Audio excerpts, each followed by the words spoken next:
Whether you want to call it We Bought a Shoe or the Shoeshank Redemption, Ben Affleck is back in the director's chair once again with his latest Air, Courting a Legend. This movie is about Nike going from zero to hero in the 1980s when they signed Michael Jordan to the most lucrative shoe contract deal in NBA history, probably world history, and it follows the whole story of how Nike, Phil Knight, who was played by Ben Affleck, as well as the team under him in the NBA department at Nike, really went and made a huge gamble on Michael Jordan and it forever changed the course of Michael Jordan's life, as well as Nike as a company's future. Now, I absolutely loved this movie, and I think I just love Ben Affleck as a director as a whole, because right after this, I wanted to dive right back into his filmography, and I rewatched Argo, and I think that is his best movie he's ever made. However, I think Air is the best director work he's ever done. I seriously hope the momentum from this movie carries on through award season, because I would really love to see even an Oscars nomination for Best Director here for Ben Affleck. I think it is that good. The direction of this movie is so tight, so well done, and I think the editing as well is just on par with that. But what I think the absolute best part of this movie is, and the reason that I have it at my number one movie of the year out of the 63 that I've seen of 2023 releases so far, and the reason I think it will stay in my top 10 through the remainder of the year, even with all the major releases to come, is this is the best chemistry I've seen from a cast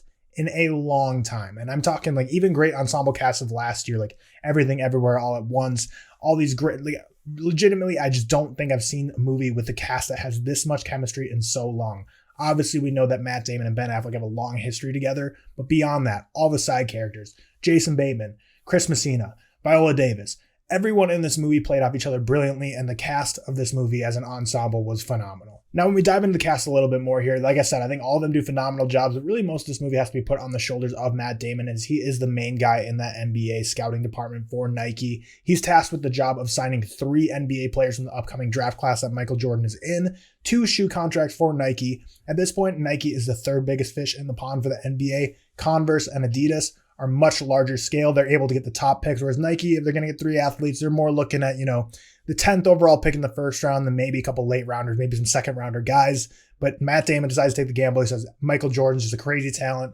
Instead of 250,000 spread amongst 3, let's go all in on Michael Jordan, even though he loves Adidas way more than us.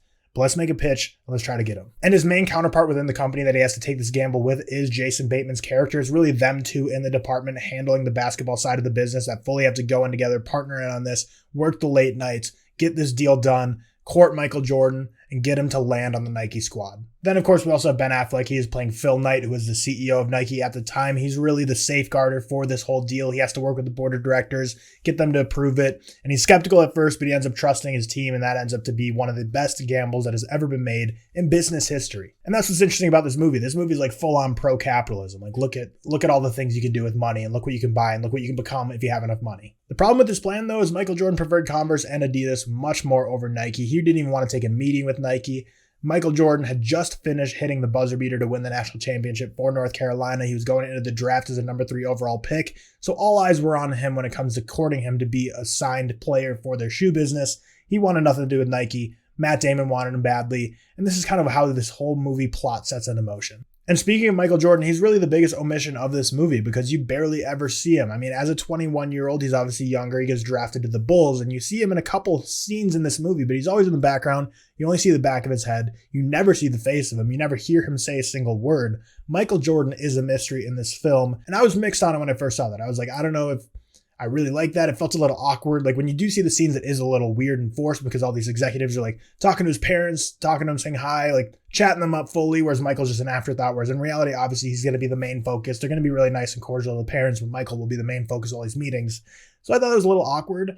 However, the way they actually kind of go about it is that Michael is a larger-than-life person. There's no one that can be Michael Jordan. No one can play a young Michael Jordan. He's larger than life. He makes $400 million a year just from his shoes alone. He's the greatest NBA player of all time. No matter who you have playing that young Michael Jordan would have been a letdown because who can be Michael Jordan other than Michael Jordan? So it was an interesting decision there by Ben Affleck to say we're not even going to have Michael Jordan as a young Michael Jordan in this movie because he is so much larger than life. But I would say that it is a little awkward in those scenes. But the reason it ends up working so well is because Viola Davis is playing his mother. Michael Jordan actually said when this movie is being started, he said that I will greenlight this movie. You just please have Viola Davis play my mother. And she was phenomenal as his mother.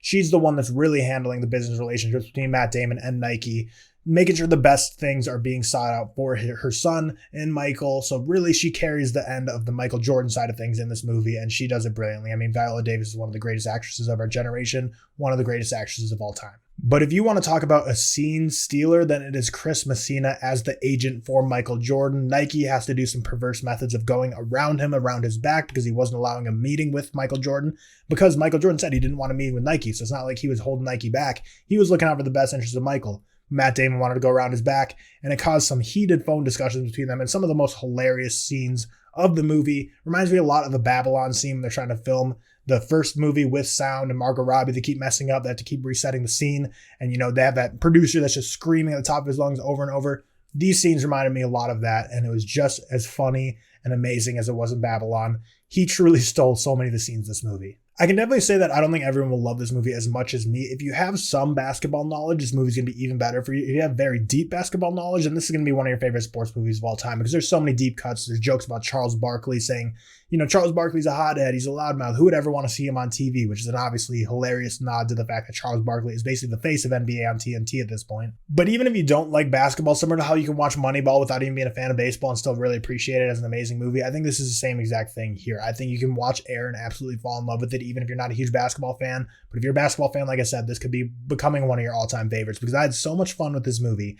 I really think it's such an inoffensive movie in terms of it. I don't really see how anyone, no matter who you are, can go see this movie and rate it less than like a 3 out of 5 stars. I think it's a very unoffensive film, but I also think there's a lot in there that makes it so it could be, a 4.5 star, 5-star movie for some people. Ben Affleck captures the 80s vibes immaculately in this movie, with the colors, with the clothing, with the settings. I really love how he directed this movie in terms of, classic movies like this that are biography movies where, you have a movie that's retelling something that's actually happened. At the end, you normally have the cards that say what actually happened, what happened from there on. And then he made a lot of interesting decisions here where they actually had some of those cards in the middle of the movie where it just made sense. Like, he talks about something about a deal being worth this much money, and then instead of waiting until the very end and calling back and be like, oh yeah, I remember an hour ago when they said how much money that deal was worth. No, right then he adds that card and says, this is how much it was actually worth. Look how much it actually ended up paying off.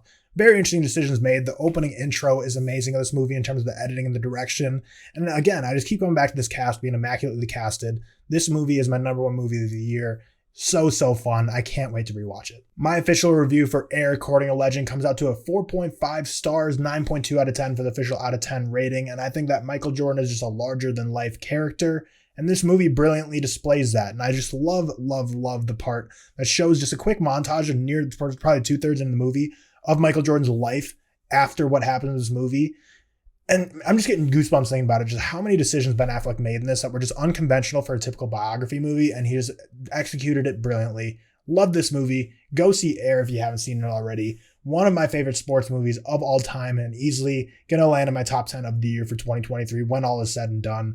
Thank you so much for watching this video. If you enjoyed and want to see more reviews, hit that subscribe button. Leave a comment down below for what videos you want to see next. I post every Tuesday and Friday new movie content, whether it's rankings, reviews, movies, talk, whatever. Thank you for watching. I'll see you in the next one.